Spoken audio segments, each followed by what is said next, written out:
Confucius को चीन के इतिहास में अलग अलग समय पर कई तरह से देखा गया है। कभी शिक्षक, कभी सलाहकार, कभी दार्शनिक, सुधारक और भविष्यवक्ता की तरह। उनका नाम असल में कोंगफूजी से बना है, जिसका मतलब है गुरु कुंग। आज उनका नाम पूरे पूर्वी एशिया की परंपराओं और सोच का प्रतीक माना जाता है। वे इस इलाके के सबसे बड़े विचारक माने जाते हैं। उनके बारे में कहानियाँ और बातचीत अलग अलग किताबों में मिलती है, खासकर एनालेक्स नाम की किताब में। इन्हीं कहानियों से अलग अलग समय के विद्वानों ने अपने हिसाब से उनका रूप और विचार गढ़ा। इसी वजह से उनके दर्शन को एक ही रूप में नहीं बांधा जा सकता। उनके नाम से अलग अलग स्कूल और विचारधाराएं बनी, जिनमें 3 बड़ी बातें सामने आती हैं। समाज को सुधारने के लिए रस्म रिवाज और आदर्श व्यवहार, इंसान के भीतर अच्छे गुण पैदा करना, और परिवार व राज्य को सही ढंग से चलाने के लिए सिद्धांत। बाद के समय में उनके नाम पर कई विद्वान आए, जिन्हें कभी कभी कन्फ्यूशन कहा गया। हालांकि यह शब्द शुरू में उनके लिए नहीं बना था। असल में रू नाम का शब्द उनके पहले से मौजूद था, जो रस्मों और संगीत के जानकारों के लिए इस्तेमाल होता था। समय के साथ रू का मतलब क्लासिकल पढ़ाई करने वाले लोग भी हो गया।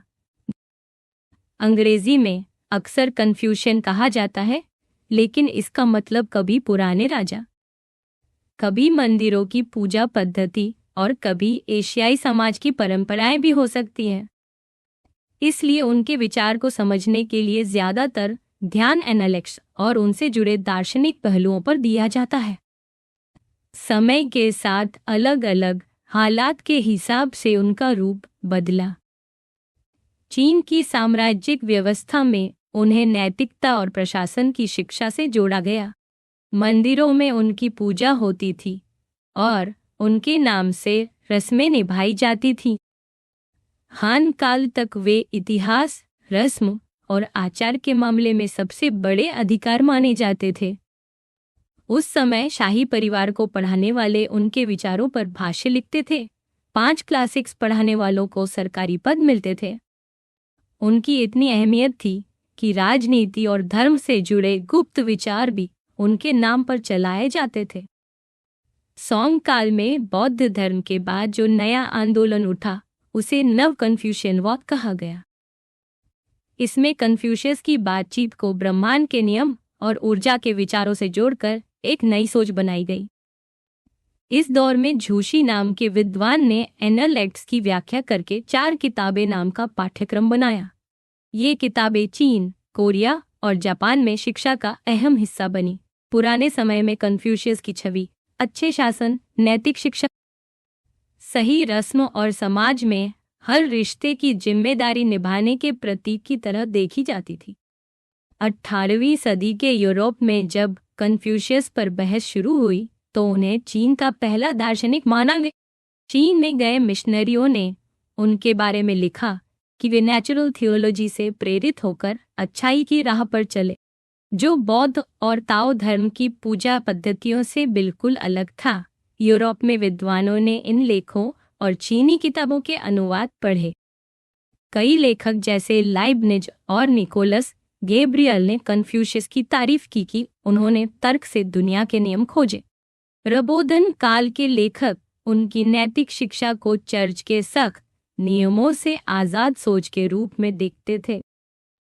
कुछ लोग उन्हें नास्तिक या तानाशाही का समर्थक मानते थे, लेकिन ज्यादातर यूरोपीय उन्हें इंसानियत और तर्क के साथ जुड़ा हुआ नैतिक दार्शनिक मानते थे।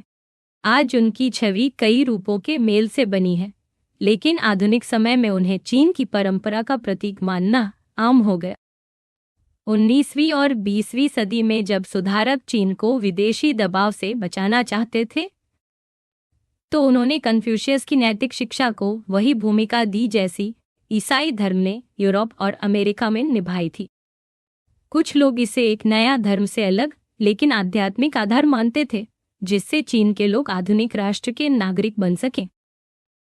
लेकिन बाद में आधुनिकीकरण की राह पर चलते हुए कई सुधारकों ने उन्हें नकार भी दिया।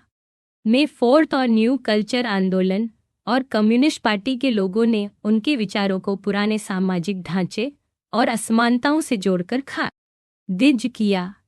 इन बहसों में कन्फ्यूशियस की जगह सिर्फ परंपरा के प्रतीक की वजह से नहीं थी, बल्कि इसलिए भी थी क्योंकि उनका नाम शिक्षा प्रणाली और पुराने नैतिक मूल्यों से जुड़ा हुआ था। किसी की नज़र में यह परंपरा बचाने लायक थी, तो किसी की नज़र में यह आधुनिकीकरण में रुकावट थी।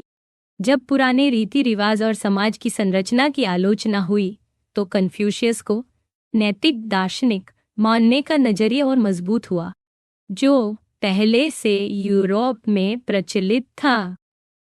20वीं सदी में अमेरिकी शिक्षा पाए हुए इतिहासकार हुशी ने चीनी दर्शन का इतिहास लिखा और उसमें शुरुआत लाओजी और कन्फ्यूशियस से की। उन्होंने कन्फ्यूशियस की सोच के रूढ़िवादी पहलू की तुलना सुकरात और प्लेटो से की। तब से कन्फ्यूशियस को ज्यादातर चीनी दर्शन की कहानियों में सबसे अहम जगह दी जाती है। कन्फ्यूशियस की जिंदगी और सोच के बारे में जानकारी उनकी जीवनी और पुरानी किताबों से आती है। सबसे पहले सिमा चियान ने अपनी मशहूर किताब में कन्फ्यूशियस का वंश नाम का हिस्सा लिखा, जिसमें पहले से चल रही कहानियों और संवादों को इकट्ठा किया गया। उनकी जिंदगी और दर्शन को जोड़ना आसान नहीं, क्योंकि उनकी जीवनी की कई बातें सीख देने वाली कहानियों से बनी हैं। फिर भी सिमा चियान के समय से उनकी जीवनी और विचार हमेशा साथ साथ समझे गए। उनकी पारिवारिक पृष्ठभूमि, सरकारी नौकरी और 72 शिष्यों की शिक्षा की बातें हमेशा बताई जाती हैं। कन्फ्यूशियस का जन्म शानडोंग के ज़ोउ इलाके में हुआ था। उनके जन्म का समय उस दौर में आता है जब झोउ शासन कमजोर हो रहा था और छोटे राज्य अपने पैरों पर खड़े हो रहे थे। उनके पिता लू राज्य से थे और एक सम्मानित खानदान से आते थे, जिनके बारे में कहा जाता है कि वे विनम्र और रस्मों के जानकार थे। जब कन्फ्यूशियस छोटे थे तभी पिता का देहांत हो गया। परिवार गरीब था, लेकिन कुछ सामाजिक इज्जत थी। बड़े होकर वे झोउ की रस्मों और परंपराओं के जानकार बने। जवान होने पर वे लू राज्य पहुंचे और वहां अमीर घरानों के लिए अधिकारी की तरह काम करने लगे। कन्फ्यूशियस के बारे में अलग अलग जगहों पर लिखा गया है कि उन्होंने लू राज्य में कई तरह के पद संभाले। कुछ स्रोतों में उन्हें सुधार कार्यों के प्रमुख और अनाज व पशुओं के हिसाब रखने वाले पदों पर बताया गया। उनकी पहली जीवनी में उन्हें और भी बड़े पदों पर दिखाया गया, जैसे जिलाधिकारी, निर्माण मंत्री और यहाँ तक कि कार्यवाहक प्रधानमंत्री। लू छोड़ने के बाद उनके बारे में कहानियां मिलती हैं कि वे कई राज्यों में गए, लेकिन हर जगह शासक उनके नैतिक मूल्य को समझ नहीं पाए और वे एक ईमानदार शासक की तलाश में घूमते रहे। बढ़ती उम्र में उन्होंने सरकारी काम छोड़कर शिक्षा देना शुरू किया। उस समय उनके बारे में इतनी कहानियां और संवाद फैले हुए थे कि उनकी जीवनी में उनके शिष्यों की परंपरा पर अलग अध्याय लिखा गया। इसमें उनके 72 सीधे शिष्यों का जिक्र है, जिन्हें उन्होंने रस्मों और 4 बड़ी किताबों की शिक्षा दी। कहा जाता है कि करीब 3000 छात्रों ने किसी न किसी रूप में उनकी शिक्षा पाई। उनकी इतनी अहमियत थी कि उनकी मृत्यु के कई 100 साल बाद भी उनके संवाद और शिक्षा को इकट्ठा किया गया। कन्फ्यूशियस के संवाद और उद्धरण बहुत सारे स्रोतों में मिलते हैं, लेकिन यह तय करना आसान नहीं कि कौन सा असली और भरोसेमंद है। समय के साथ यह मान लिया गया कि 20 अध्यायों वाली किताब एनालेक्ट्स उनकी शिक्षा का सबसे असली रूप है। माना जाता है कि इसे उनके पहले और दूसरे पीढ़ी के शिष्यों ने तैयार किया और कई पीढ़ियों तक गुप्त रूप से आगे बढ़ाया। बाद में अलग अलग विद्वानों ने इस पर अपने विचार दिए। किसी ने कहा कि हर अध्याय अलग शिष्य ने लिखा। कुछ विद्वानों ने यह भी सवाल उठाया कि क्या एनालेक्ट सच में इतनी पुरानी है, क्योंकि बहुत बाद तक इसके नाम का जिक्र नहीं मिलता। कई इतिहासकारों का कहना है कि कन्फ्यूशियस की शिक्षा समझने के लिए सिर्फ एनालेक्ट ही नहीं, बल्कि उस दौर की और किताबों को भी मानना चाहिए। इसका मतलब यह नहीं कि कन्फ्यूशियस पर शक है, बल्कि यह कि उनकी असली सोच को समझने के लिए और भी स्रोतों को ध्यान में रखना चाहिए। कन्फ्यूशियस के विचारों और संवादों को समझने के लिए सिर्फ एनालेक्स ही नहीं बल्कि और भी कई स्रोतों को देखना जरूरी है। कुछ संवाद रस्मों की किताबों और परिवार से जुड़े संग्रहों में मिलते हैं जिनमें बहुत अलग अलग बातें लिखी हैं। कई उद्धरण प्राचीन कविताओं और इतिहास की व्याख्या में भी आते हैं। इसके अलावा हाल में खुदाई से मिली पुरानी किताबों ने भी उनके विचारों का खजाना और बड़ा कर दिया है। नए खोजे गए स्रोतों में एनालेक्स जैसी किताबों के और संस्करण मिले हैं। इनमें हबेई प्रांत में खुदाई से मिली एक पुरानी प्रति, प्योंगयांग में मिली अधूरी प्रति और जियांगशी प्रांत में मिली एक बड़ी खोज शामिल है। इसमें एनालेक्स के वे 2 अध्याय भी मिले हैं जो पहले खोए माने जाते थे। इन खोजों से यह साफ हुआ कि एनालेक्स अचानक पहली सदी ईसा पूर्व के बीच बहुत फैल गई थी। कुछ अज्ञात संवाद और उद्धरण भी खुदाई से मिले। इनमें रू के विचार ड्यूकाई ने 5 प्रकार की न्यायप्रियता के बारे में पूछा और कन्फ्यूशियस के परिवर्तन की किताब पर विचार शामिल हैं। कुछ किताबें कब्रों से निकाली गईं और बाद में शंघाई म्यूजियम तक पहुंची। इन सब में रस्मों, परिवार की इज्जत और नैतिकता पर बातें मिलती हैं। कुछ खोजी गई किताबें एनालेक्स के हिस्सों जैसी है लेकिन उनमें कन्फ्यूशियस का नाम नहीं है। कहीं कहीं वही उद्धरण दूसरों के नाम से भी मिलता है। इससे पता चलता है कि एनालेक्स बनने से पहले कन्फ्यूशियस से जुड़े विचार बहुत अलग अलग रूपों में घूम रहे। हो सकता है एनालेक्स उसी बड़े खजाने से चुने गए खास हिस्सों का संग्रह हो। यही वजह है कि उनके असली विचारों को तय करना मुश्किल है और इस पर आज भी बहस होती है।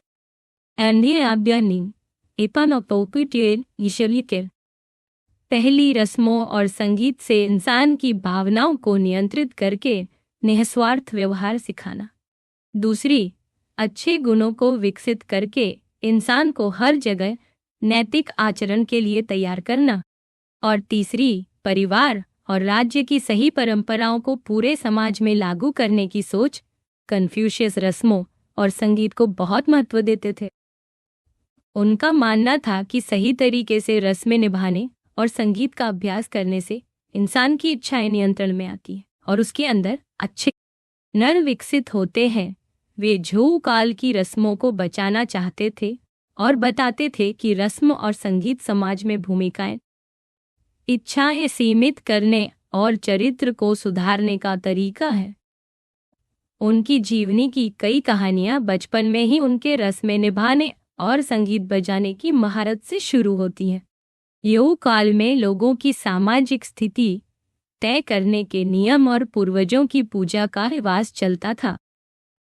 यह पूजा पूर्वजों के प्रति आदर जताने और उनकी मदद या सुरक्षा पाने का तरीका भी थी। एनालेक्स में लिखा है कि कन्फ्यूशियस मेहमानों का आदर करने, बलिदान करने, संगीत में सही और गलत को पहचानने और कविताओं की किताब समझाने में निपुण थे। वे कहते थे कि उन्होंने झोउ की परंपराओं को अपनाया है। वे कभी कभी खर्च बचाने के लिए रस्म में छोटे बदलाव कर देते, लेकिन असली रस्मों को निभाने पर जोर देते थे। उनका कहना था कि भले ही तुम बकरे की चिंता करो, मैं रस्म की चिंता करता हूँ। यही वजह है कि उन्हें अक्सर परंपरावादी कहा गया। लेकिन उनकी असली नई सोच इस बात में थी कि रस्में और संगीत क्यों जरूरी हैं। वे कहते थे कि रस्में सिर्फ आत्माओं या पूर्वजों को खुश करने के लिए नहीं है, बल्कि उनका असर इंसान के अंदर होता है। वे बार बार इस पर जोर देते थे कि अगर रस्म बिना आदर के निभाई जाए तो उसका कोई मूल्य नहीं है। उनका कहना था कि आदर की भावना रस्म से भी ज्यादा जरूरी है, खासकर शोक और माता पिता की सेवा में। असली फर्क यही है कि कोई काम सिर्फ दिखावे के लिए किया जाए या आदर और सच्ची भावना के साथ। कन्फ्यूशियस के लिए रस्म और संगीत सिर्फ समाज के नियम नहीं थे, बल्कि वे इंसान को सिखाने और उसके भीतर सही मूल्यों को पैदा करने का जरिया थे। कन्फ्यूशियस की सोच में रस्मों और संगीत का सही अभ्यास इंसान की इच्छाओं को सीमित करता है, क्योंकि यह उसके मन और भावनाओं को बदल देता है। रस्में इंसान को सिखाती हैं कि कब खुशी महसूस करनी है और कब दुख। जैसे कहा गया है कि राजा वैन जब अपने माता पिता को बलि अर्पित करते तो उन्हें खुशी होती, लेकिन रस्म खत्म होते ही गहरा दुख महसूस होता। इस तरह रस्में खास भावनाओं को जगाती है और इंसान के मन को सही दिशा में ढालती है। रस्मों का नियम लोगों की इच्छाओं पर रोक लगाने का तरीका भी है।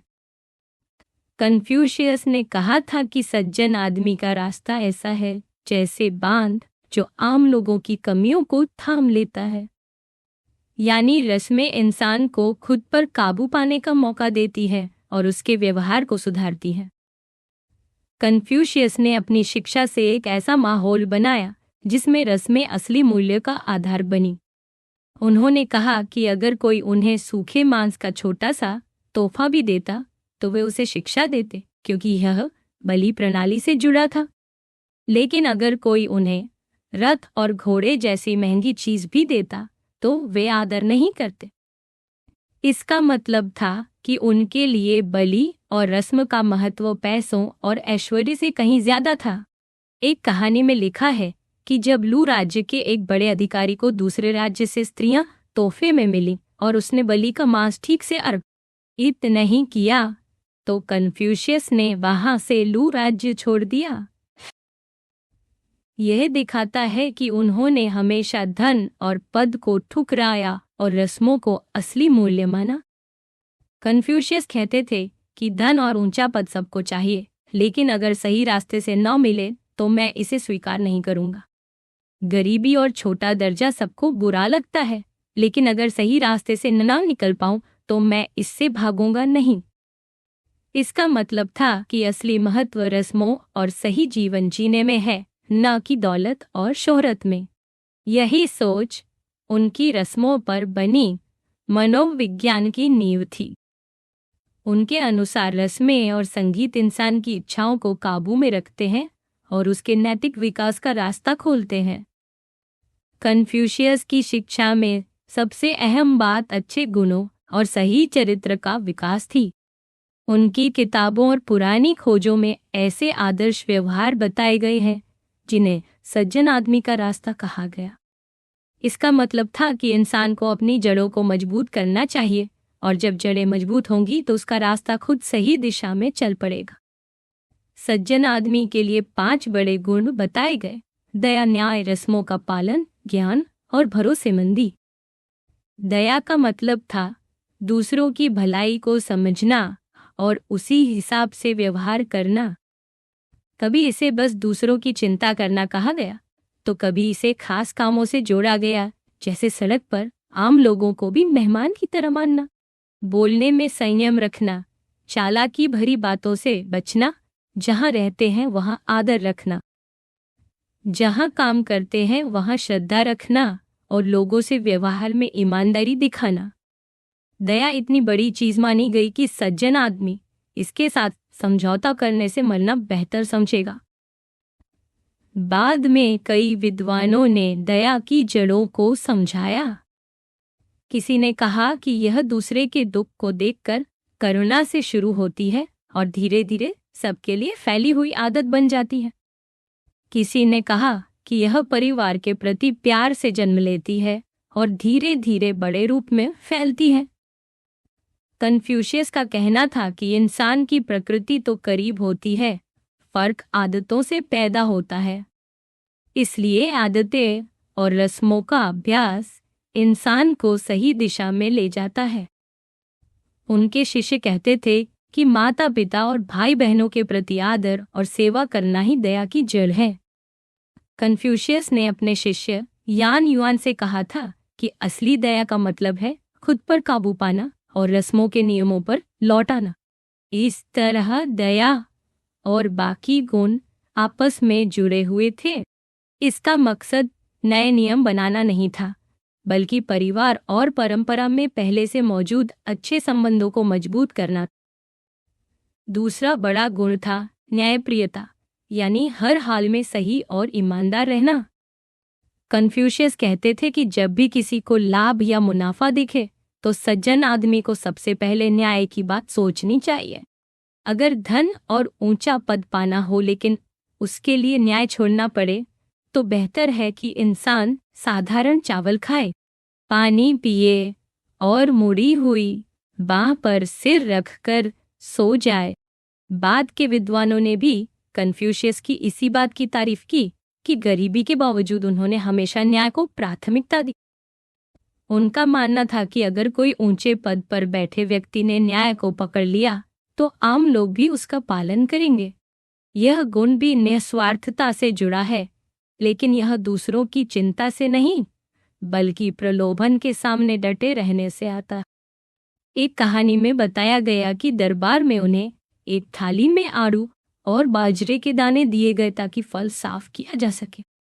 जब उन्होंने पहले बाजरा खा लिया तो लोग हंसे, लेकिन उन्होंने समझाया कि बलि में बाजरा सबसे पवित्र अर्पण होता है, इसलिए आड़ू को बाजरे से साफ करना न्याय के खिलाफ होता। इस तरह उन्होंने दिखाया कि असली न्याय का मतलब है रस्म और मूल्य को कभी भी सुविधा या फायदे से ऊपर रखना। कभी कभी दया और न्याय दोनों को मिलाकर सभी गुणों का प्रतीक माना जाता है।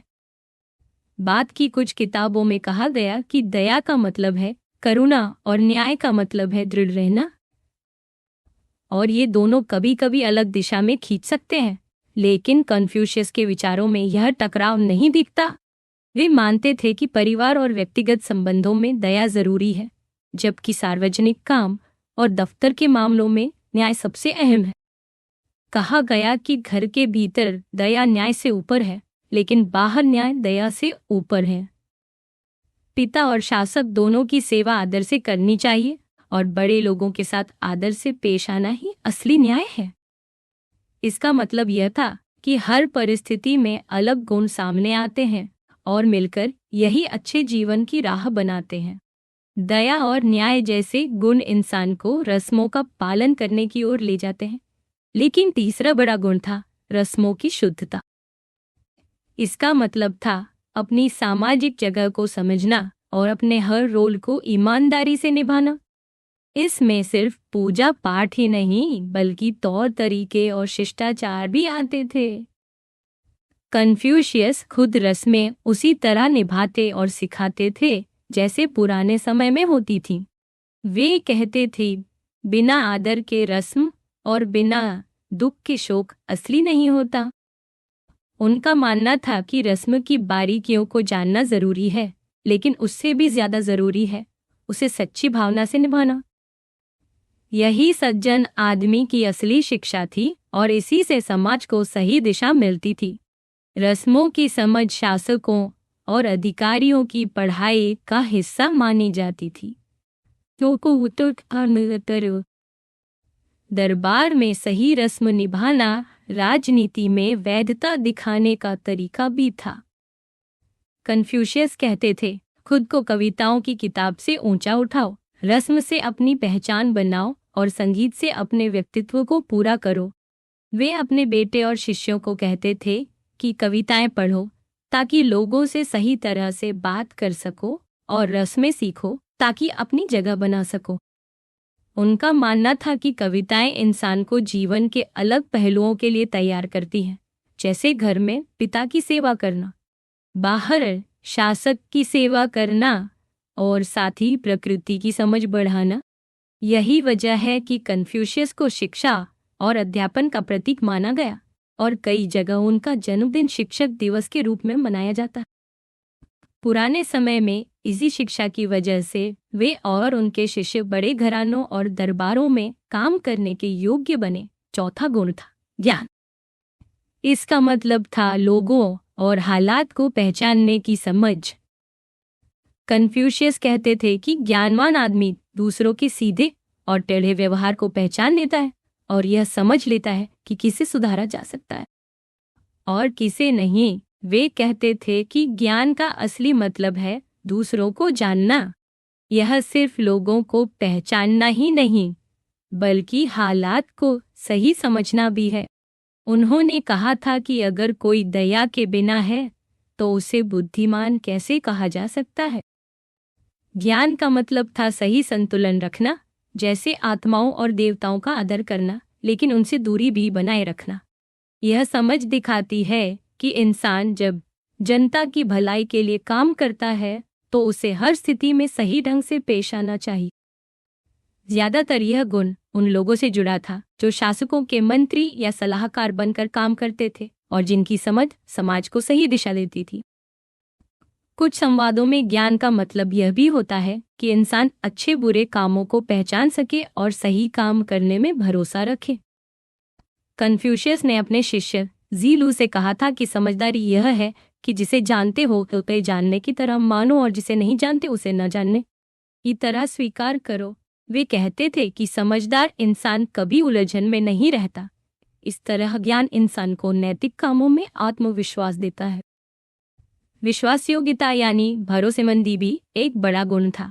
यही गुण किसी सज्जन को शासक को सलाह देने और दूसरों को संभालने के लायक बनाता था। कन्फ्यूशियस कहते थे कि अगर इंसान भरोसेमंद है तो लोग उसे जिम्मेदारियां देंगे। यह गुण दोस्तों के बीच तो जरूरी है ही, लेकिन ऊंचे और नीचे दर्जे के लोगों के बीच और भी अहम है।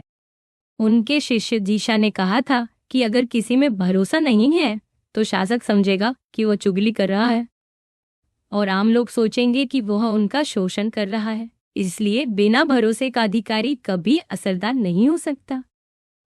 कन्फ्यूशियस का मानना था कि भरोसा ताकत, चापलूसी या बोलचाल की कला से भी ज्यादा अहम है।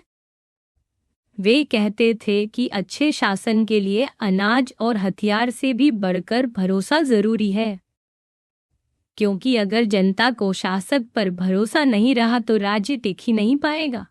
आगे चलकर दया, न्याय, रस्मों की शुद्धता, ज्ञान और भरोसे को इंसानी गुणों का पूरा सेट माना जाने लगा। इन्हें प्रकृति के और कई 5 तरह के समूहों से भी जोड़ा गया। कुछ ग्रंथ कहते थे कि प्राचीन ऋषि इन सभी गुणों को पूरी तरह जोड़कर जीते थे, लेकिन यह साफ नहीं है कि अगर किसी में एक गुण था तो क्या बाकी सब भी अपने आप होते थे। कभी कभी दया को ही बाकी गुणों का मेल मान लिया जाता था। कन्फ्यूशियस अक्सर अलग अलग गुणों को अलग अलग हालात में समझाते थे। उनकी बातें ज्यादातर किस्सों और उदाहरणों में मिलती हैं, जहां वे दिखाते हैं कि अच्छे इंसान का असली पैमाना यह है कि उसका हर काम उसके गुणों का असर हो। कन्फ्यूशियस ने सिर्फ इन्हीं 5 गुणों की बात नहीं की। वे निष्ठा यानी पूरी ईमानदारी का जिक्र करते थे, जिसे मंत्री का सही शासक के प्रति आचरण माना गया। उन्होंने साहस की भी बात की, जो इंसान को सही रास्ता दिखने पर उस पर चलने के लिए मजबूर करता है। एक और शब्द दे यानी गुण का इस्तेमाल शासक की उस शक्ति के लिए किया गया जो दूसरों के प्रति अच्छाई और उदारता से पैदा होती है। यह आगे आने वाले सामाजिक और राजनीतिक विचारों में बहुत अहम साबित हुआ। लेकिन सिर्फ गुणों की लिस्ट गिनना ही काफी नहीं, क्योंकि कन्फ्यूशियस की नैतिक दुनिया कहीं ज्यादा गहरी और फैली हुई थी। अनलेक्स में कई जगह ऐसी बातें मिलती हैं जो दिखाती हैं कि कन्फ्यूशियस की सोच सिर्फ गुण सिखाने तक सीमित नहीं थी, बल्कि उससे कहीं ज़्यादा गहरी थी। जैसे वे कहते थे कि शासक का चरित्र समाज को बदल सकता है। इंसान को कामों से आंका जाना चाहिए, न कि बातों से। और झू की परंपराओं की रक्षा ऊपरी ताकतों ने की है। ये सब बातें दिखाती हैं कि उनके विचार हमेशा सीधे नियमों की तरह नहीं थे, बल्कि हालात और बातचीत के साथी के हिसाब से बदलते थे। एक जगह उन्होंने कहा था, जो चीज तुम्हें खुद नहीं चाहिए उसे दूसरों पर मत थोपो। इस वाक्य को कई लोग ईसाई धर्म की गोल्डन रूल जैसी सोच मानते हैं, लेकिन असल में यह उनके बाकी विचारों की तरह ही स्थिति और उदाहरण पर आधारित था।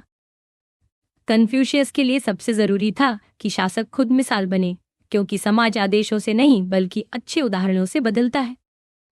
जैसे घास हवा की दिशा में झुकती है, वैसे ही लोग सज्जन इंसान के असर में आते हैं। इसी कारण वे कहते थे कि शासक को वही अपेक्षा दूसरों से करनी चाहिए जो वह खुद निभाता हो। यह सोच गोल्डन रूल जैसी नहीं बल्कि उससे अलग थी, लेकिन बाद के समय में कई लोगों ने इसे उसी से जोड़ा।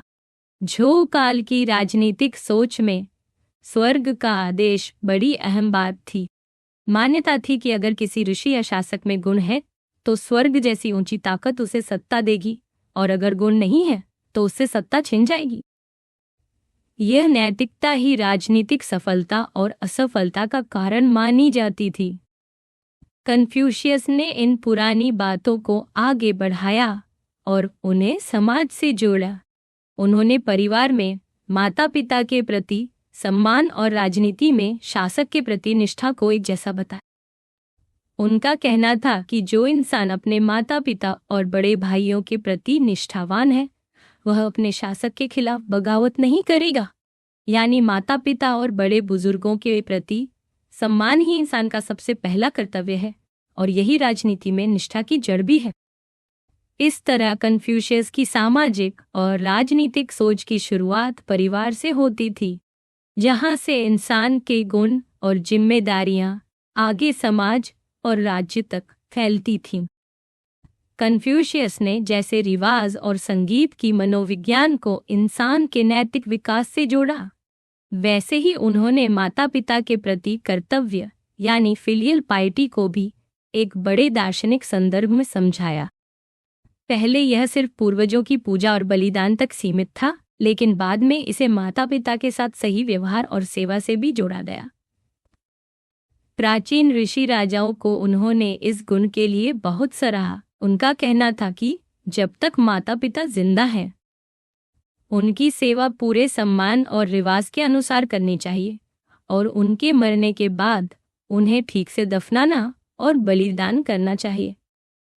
उन्होंने 3 साल के शोक काल का भी जिक्र किया और कहा कि जैसे माता पिता ने बच्चे को 3 साल तक पाला, वैसे ही बच्चा भी 3 साल तक माता पिता की राह को बिना बदले निभाए। यानी यह सोच सिर्फ घर तक सीमित नहीं रही, बल्कि सज्जन इंसान के लिए हर जगह लागू हुई। बाद के समय में 2 तरह के आदर्श गुण सामने आए। एक तरफ शासक के गुण जैसे सीधापन और मजबूती, और दूसरी तरफ परिवार के गुण जैसे माता पिता के प्रति आदर और दया। धीरे धीरे इन दोनों को मिलाकर देखा जाने लगा। इसीलिए कन्फ्यूशियस ने यह समझाया कि सिर्फ बड़ों की आज्ञा मान लेना ही फिलियल पाइटी नहीं है। उन्होंने अपने एक शिष्य को टोका जब उसने पिता से कठोर सजा बिना विरोध झेली। कन्फ्यूशियस ने कहा कि बच्चा सिर्फ पिता का नहीं बल्कि शासक का भी होता है, और शरीर की रक्षा करना शासक और माता पिता दोनों के प्रति कर्तव्य है। इस तरह परिवार की निष्ठा और राज्य की निष्ठा कई बार टकरा सकती थी। जैसे एक कहानी में किसी बेटे ने सच बोलकर अपने पिता की चोरी उजागर कर दी। कन्फ्यूशियस ने माना कि चोरी गलत है, लेकिन फिर भी कहा कि असली सीधापन यह है कि पिता अपने बेटे की और बेटा अपने पिता की कमियों को ढक कर रखे। यानी कन्फ्यूशियस ने माता पिता के प्रति कर्तव्य को सिर्फ घर की मर्यादा तक नहीं रखा, बल्कि इसे इंसान के सारे नैतिक गुणों और सामाजिक भूमिकाओं से जोड़ दिया। किस तरह बच्चा परिवार की जिम्मेदारी और राज्य की वफादारी को संतुलित करे, यह एक बड़ा सवाल था। कई बार ये दोनों बातें आपस में टकराती थीं, लेकिन कन्फ्यूशियस का कहना था कि माता पिता के प्रति आदर रखने वाला इंसान अपने बड़े बुजुर्गों और हाकिमों के प्रति भी वफादार होता है। इसी वजह से राज्य ने भी इन दोनों को आपस में जोड़कर एक आदर्श के रूप में बढ़ावा दिया। यही सोच थी कि माता पिता के प्रति आदर ही नेक कामों की जड़ है, और यही इंसान की सच्ची अच्छाई और राजनीतिक शक्ति का आधार बनता है। कन्फ्यूशियस ने जिन पुराने ग्रंथों से प्रेरणा ली, उनमें 2 बहुत अहम थे। एक था गीतों का ग्रंथ, जिसमें 300 से ज्यादा कविताएं थीं, और इनमें झोउ राजवंश के राजा वेन की जीत का जिक्र था। इसमें बताया गया था कि किस तरह एक अच्छे और गुणी इंसान को आसमान यानी स्वर्ग का आदेश मिलता है कि वो बुरे शासक की जगह ले।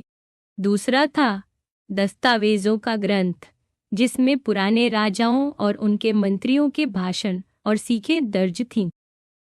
इसमें कहा गया था कि सत्ता का आदेश स्थायी नहीं है। राजा को हर वक्त इस आदेश का ध्यान रखना चाहिए और सबसे बढ़कर अपने प्रजा की देखभाल करनी चाहिए।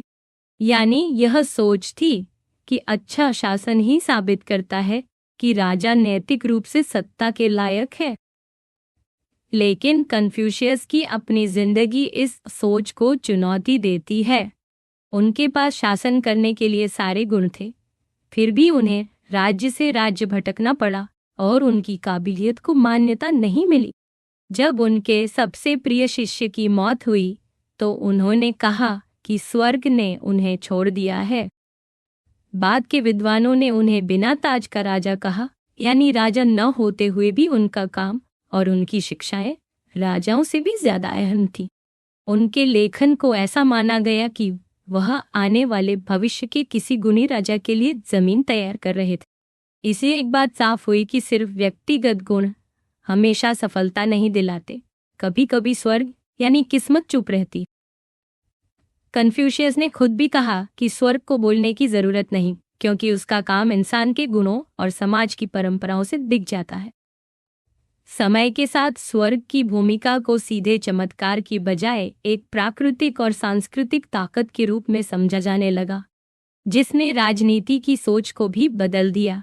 अक्सर जब कन्फ्यूशियस अपने समय के राजाओं से बात करते थे तो स्वर्ग का जिक्र इसलिए आता था ताकि राजा अपनी नैतिकता पर ध्यान दें और प्रजा के साथ न्याय करें। पुराने विचार में स्वर्ग का आदेश सिर्फ राजा तक सीमित था, लेकिन कन्फ्यूशियस ने इसे आम इंसानों की नैतिक जिंदगी से जोड़ दिया। इस तरह स्वर्ग को सीधी दखल देने वाली ताकत के बजाय इंसान के अच्छे गुणों और समाज की सही व्यवस्था से जोड़ा जाने लगा। उनका मानना था कि विनम्रता, माता पिता के प्रति आदर और बड़ों का सम्मान करना ऐसे गुण हैं जो दिखाते हैं कि कोई इंसान शासन करने के लायक है। शासन का हक सामाजिक भूमिकाओं में सही व्यवहार से साबित होता था, जिन्हें 5 रिश्तों में बांटा गया: राजा और प्रजा, माता पिता और बच्चे, पति और पत्नी, भाई बहन और दोस्त। इन रिश्तों को निभाना ही सही आचरण का आधार माना गया। जैसे 5 गुण नैतिक विकास की जड़ थे, वैसे ही रिश्ते आचरण की दिशा तय करते थे। धीरे धीरे यह सोच बन गई कि अगर राजा अपने कर्मों से इन रिश्तों और गुणों को निभाता है तो वही उसकी राजनीतिक वैधता यानी सत्ता का हक साबित करता है। इस तरह रिवाज, गुण, माता पिता का आदर और स्वर्ग का आदेश आपस में मिलकर एक ऐसी सोच बन गए जिसने समाज और राजनीति दोनों को दिशा दी। बाद में कन्फ्यूशियस का नाम पूरी चीनी संस्कृति का प्रतीक बन गया, लेकिन उनकी सोच इतनी गहरी और पेचीदा थी क्योंकि इसमें कई बातें जुड़ी थीं, जैसे रिवाज और संगीत का असर इंसान की सोच और भावनाओं पर, परंपरा से मिले आदर्शों का अलग अलग हालात में प्रयोग और परिवार वो राज्य के रिश्तों के नियम। समय के साथ उनकी शिक्षाएं अलग अलग दौर में बदलती और मिलती रहीं। कभी उनके शिष्यों की आवाज इसमें शामिल हुई, कभी उनके विरोधियों का असर। यही वजह है कि उनकी बातें सदियों तक जिंदा रहीं और आज भी एशियाई संस्कृति और दर्शन पर चर्चा का बड़ा हिस्सा